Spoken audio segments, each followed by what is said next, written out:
by IWB, published March 16, 2017, updated March 20, 2017. Is the health insurance business a racket? Yes, literally. And this is why the shameless pandering to robber baron corporations posing as health providers is such an egregious and obvious tactic to do nothing more than plump up insurance company profits. And do you know who's to blame? Believe it or not, the downfall of the American health insurance system falls squarely on the shoulders of former President Richard M. Nixon. In 1973, Nixon did a personal favor for his friend and campaign financier, Edgar Kaiser, then president and chairman of Kaiser Permanente. Nixon signed into law the Health Maintenance Organization Act of 1973, in which medical insurance agencies, hospitals, clinics and even doctors could begin functioning as for-profit business entities instead of the service organizations they were intended to be, and which insurance company got the first taste of federal subsidies to implement HMOA 73. Gasp. Why, it was Kaiser Permanente. What are the odds? It's all right here to read for yourself.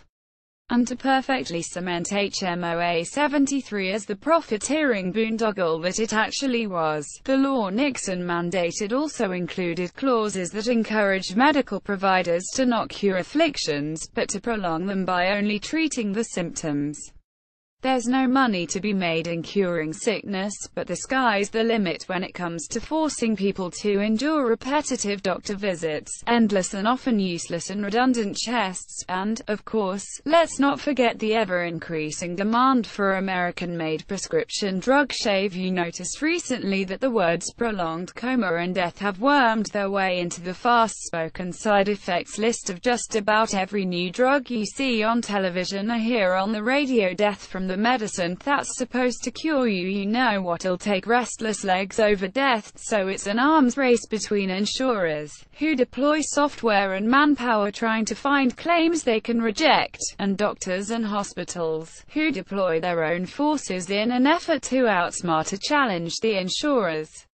And the cost of this arms race ends up being borne by the public, in the form of higher healthcare prices and higher insurance premiums. Of course, rejecting claims is a clumsy way to deny coverage. The best way for an insurer to avoid paying medical bills is to avoid selling insurance to people who really need it.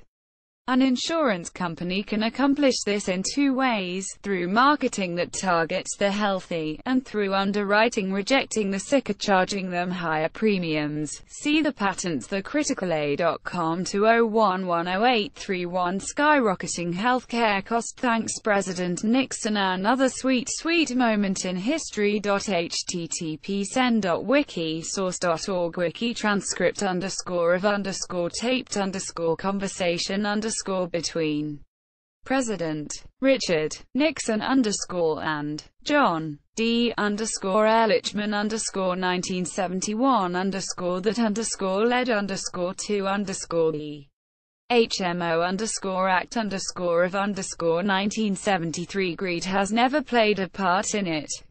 Oh, wait, https www.nytimes.com 20170130 Health Drug Makers Lawsuit InsulinDrugs.html http money.cnn.com 20170118 News Drug Pricing Mollinkrod The Find Po.bbc.com News World Uskanada 34320413 Certain it was a completely necessary to raise prices on a 65-year-old drug, suddenly, by over 1,000%. HT Twodimes moved 251,062 views. Follow IWB on Facebook and Twitter. Follow it. InvestWatch blog tags 1973 Act Care Changed Health Legal Maintenance. A Nixon Organization Passed Profit.